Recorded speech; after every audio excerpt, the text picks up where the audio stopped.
આજે ચંડોળા તલાવના જે phase 2ના demolition ચાલી રહ્યા છે એ ડિમોલિશનથી લગભગ 2.5 લાખ સ્ક્વેર મીટરના એરિયા ચંડોળા તલાવના ક્લિયર થશે.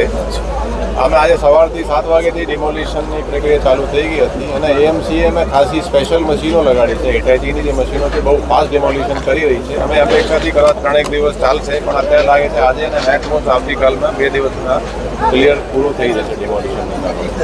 સર, આજે કોઈ બાંગ્લાદેશીઓ પકડાયું આપણા ધ્યાનમાં આવ્યું છે? નહીં, બાંગ્લાદેશીઓ તો અત્યારે નથી પકડાતા, પણ અહીંયાથી જે અમદાવાદમાં 250 બાંગ્લાદેશી ચાલુ વર્ષે 2025માં જે પકડાના છે એમાંથી 207 ચંડોળા તલાવથી જ પકડાયા.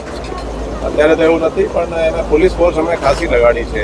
3000 જેટલી પોલીસ છે, પછી 25 SRPની કંપનીઓ છે, અમદાવાદ સિટીની પણ પોલીસ સ્ટેન્ડ બાય છે, પેટ્રોલિંગ કરી રહી છે.